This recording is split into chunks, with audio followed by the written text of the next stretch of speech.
여러분 반갑습니다. 오늘은 서울 강남 집값 폭등과 오세훈 서울시장 그리고 토지거래 허가제라는 제목으로 말씀을 올리겠습니다. 자, 요즘 서울의 강남 집값이 정말 뜨겁습니다. 하루가 멀다 하고 신고가 행진을 하고 있죠. 전국적으로 부동산 가격이 상승세다라고 한다면 그 하나의 추세로서 강남 집값도 올라갈 수 있겠다라고 생각할 수 있어요. 그런데 지금 우리나라의 전체 경기 상황 그렇게 썩 좋지도 않고 또 지방에서는 아파트가 분양이 잘 안 돼서 건설사들이 PF 대출금을 못 갚는다, 부도가 난다 해서 건설발 경기 침체론까지도 거론되는 상황입니다. 자, 지방은 가격이 오히려 떨어지는 지역도 적지 않게 있다 이런 얘기거든요. 그런데 유독 강남만 잘 나간다. 이 원인이 뭘까? 서울 내에서도 전반적으로 지방보다는 서울이 집값이 좀 오르고 있는 상승세입니다만은 그러나 서울 내에 25개 구가 있습니다. 그 구의 구별 부동산 상승률을 좀 비교해 보면요. 이 강북 지역은 이른바 노도강이라고 그러죠. 노원구, 도원구, 강북구 이런 쪽은 집값이 별로 움직임이 없거든요.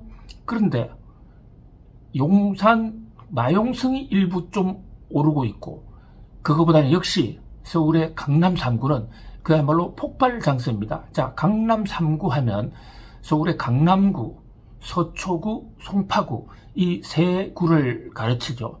일부에서는 동작구까지 포함해서 강남 4구로 하자라는 얘기도 있습니다만은 그러나 강남 3구냐 4구냐는 것은 법정 어떤 행정명이 아니고요. 세간에서 그냥 부르는 거니까 많은 사람이 강남 3구를 부르느냐 강남 4구를 부르느냐에 따라서 용어는 각자 알아서 할 수 있다고 볼 수 있습니다. 어쨌든 지금 강남 3구가 많이 오르고 있는데요. 왜 이렇게 유독 강남 3구가 급격하게 오르느냐? 그 핵심적인 요인은 역시 오세훈 시장에 있다고 볼 수가 있을 것 같습니다. 자, 오세훈 시장, 서울시장을 한번 그만뒀다가 다시 돌아와서 하는 역전의 용사죠. 서울시 행정 경험이 굉장히 많은 분인데 이 오세훈 시장이 최근에 강남 지역에 걸쳐 발효되고 있던 토지거래 허가제라는 것을 전격 해제를 했습니다.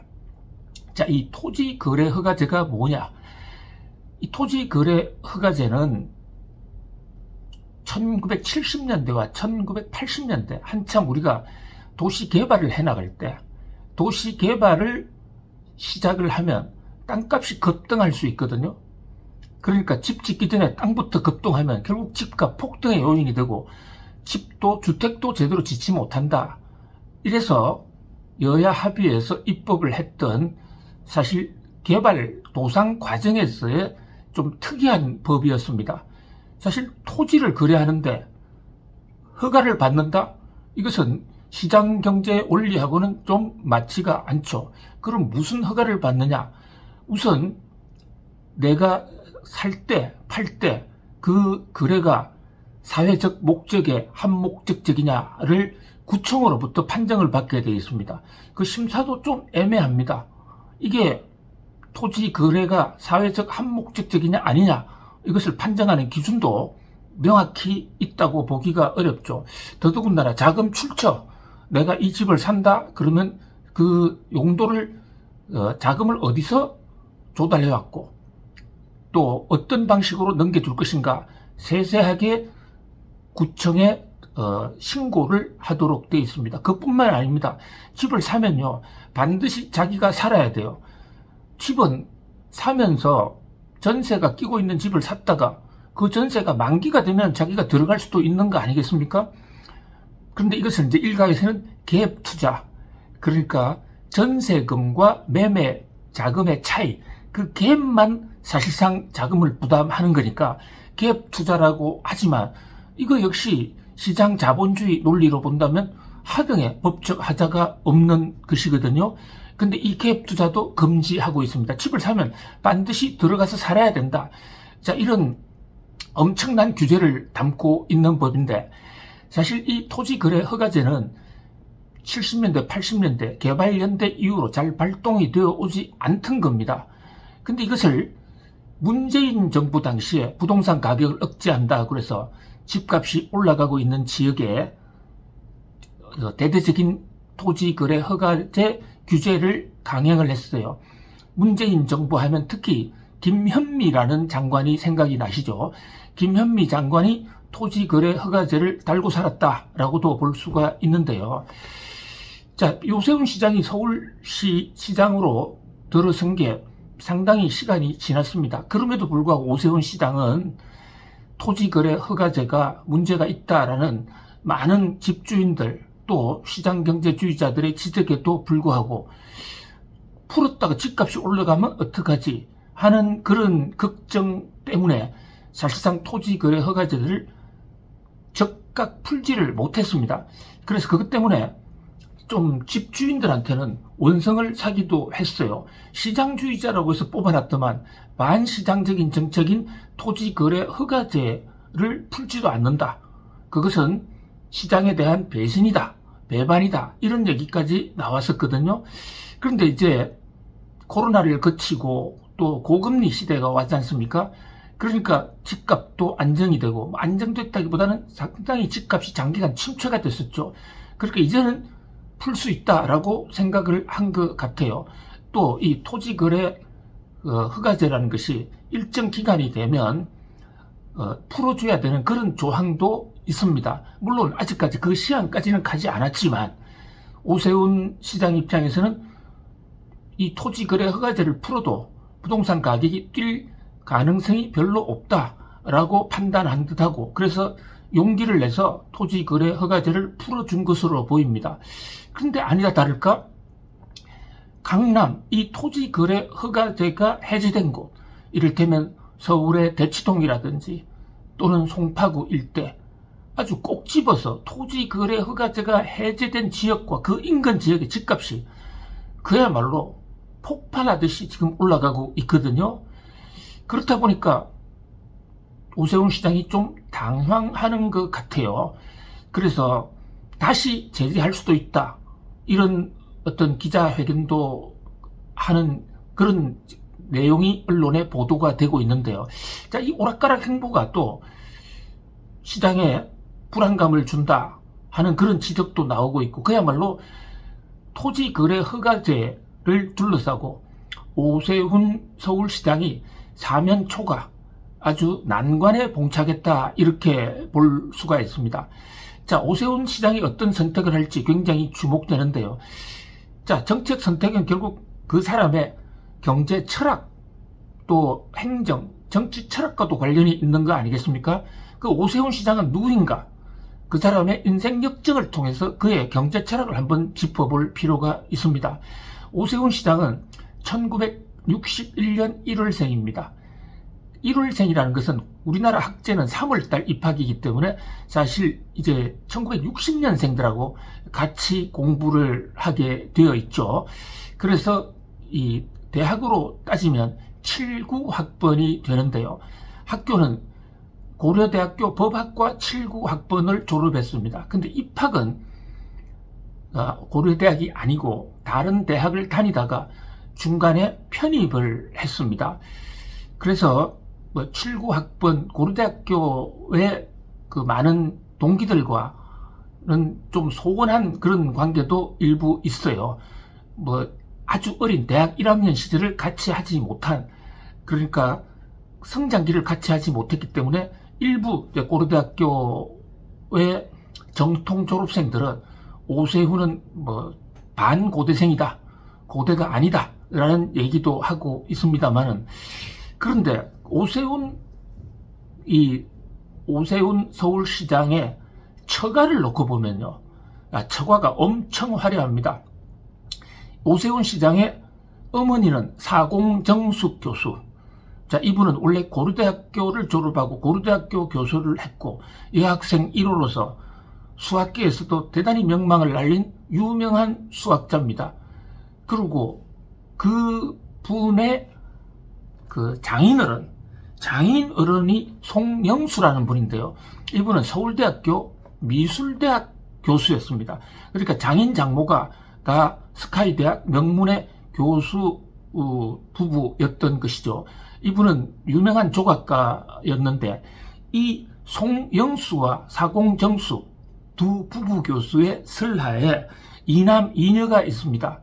여기는 이제 아들이 송영수, 송상호, 이제 송영수 씨의 아들이 송상호, 송상기, 상자 돌림이죠. 이렇게 두 명이 있고, 딸은 송현옥, 송현영 이렇게 있는데 이 네 명이 모두 고려대학을 졸업했어요. 그러니까 처가의 직계가족 중에서 장모 사공정수 교수와 그 네 명의 아들, 딸 모두 5명이 고대 졸업생인 것이죠. 고대 동문인 셈입니다. 그 중에서도 사공정수 교수의 4딸 중에 송현옥 씨가 바로 오세훈 시장과 결혼을 했는데요. 여기도 아주 흥미있는 결혼 스토리가 있어요. 원래 오세훈 서울시장은 고등학교는 대일고등학교를 나왔습니다. 추천 뺑뺑이 세대로 이제 입학을 한 것이죠. 그런데 이 대일고등학교에서 클래스메이트로 만난 유명한 친구가 있습니다. 이 사람이 오세훈 시장의 인생을 바꾸는데 결정적인 계기가 되는데요. 그 사람의 이름이 송상호입니다. 대일고등학교 같은 반 친구였는데 이 송상호 씨가 오세훈 씨보다 나이가 한 살 많은데 건강이 안 좋아서 대일고등학교 다니다가 한 해를 쉬었습니다. 그러니까 걱정이 된 이 오세훈 시장의 장모, 그러니까 송상호 씨의 어머니가 대일고등학교를 찾아가 보니 그 클래스메이트에 오세훈이라는 공부 잘하는 학생이 있다. 그래서 오세훈 시장을 당시 학생이죠. 입주 아르바이트생으로 받습니다. 오세훈 시장의 가게는 비교적 경제적으로 그렇게 여유가 있지 못했다 하는 지금 저 주위 사람들의 전언이거든요. 그래서 입주 아르바이트를 하면서 자기 동료인 같은 반 클래스메이트인 송상호 씨에게 학습 도움을 주는 그런 업무를 주로 했는데 이 송상호 씨는 1년 터울로, 송상호 씨는 오세훈 씨보다 1년이 앞서지 않습니까? 그러니까 59년생인 것이죠. 제대로 갔으면 대학교 7, 8학번이 돼야 되는데 한 해 건강 때문에 쉬어서 이제 7, 9학번 세대인 오세훈 씨하고 같은 반이 된 것이죠. 그런데 송상호 씨에게는 생년월일로 연년생인 여동생이 있었던 것입니다. 송현옥 씨. 송현옥 씨와 오빠인 송상호 씨가 한 해 꿇는 바람에 둘이가 학업 연도로는 같은 학년이 됐죠. 그래서 결국은 오세훈 씨가 송상호 씨를 가르칠 때 옆에서 송현옥 씨도 같이 배움을 받았던 것이죠. 일각에서는 송현옥 씨가 오세훈 씨의 학습 지도를 직접 받았다. 그러니까 가정교사, 입주 가정교사의 제자인 셈이죠. 이 세 명이 1979년도 대학 입시에서 나란히 고려대학교에 응시를 합니다. 그런데 오세훈 당시 가정교사가 가르쳤던 학생, 대일고등학교 동급생인 송상호 씨와 또 그의 동생인 송현옥 씨는 보란듯이 고려대학교에 입학을 합니다. 그런데 오세훈 씨는 고려대학교 입학 시험에 떨어져요.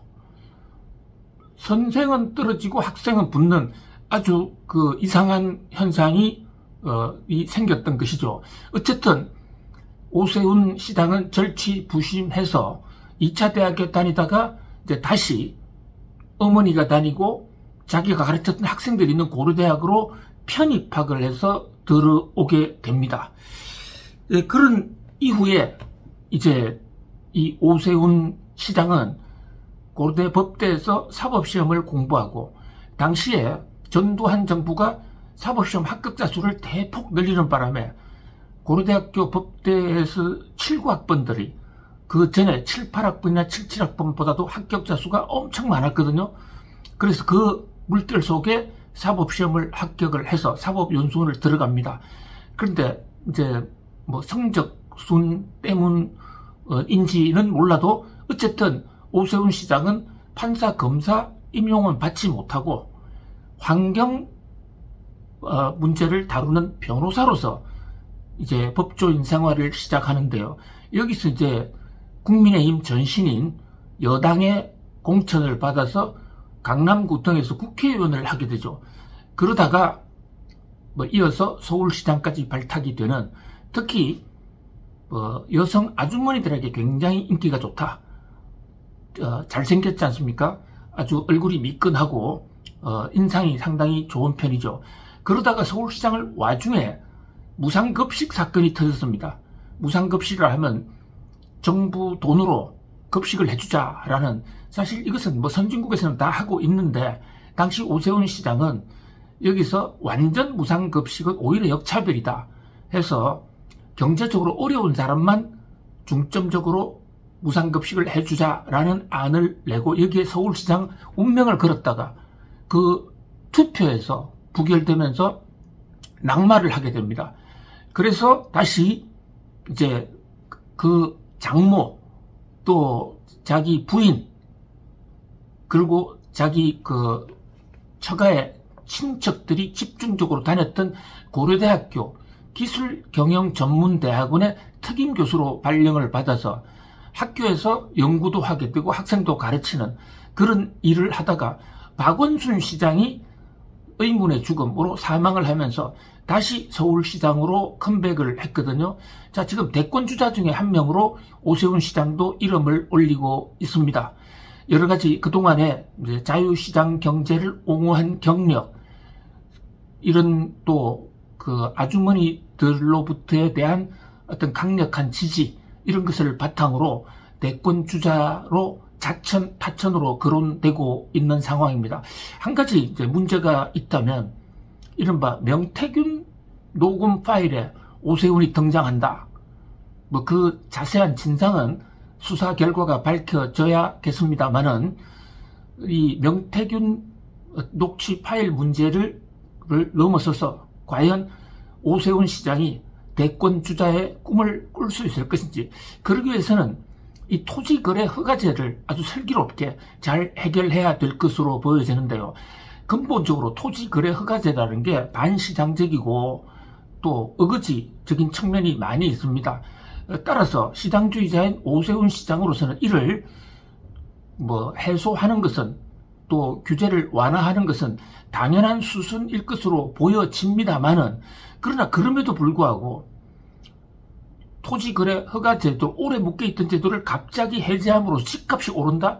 그 책임론, 이것도 결코 가볍지가 않거든요.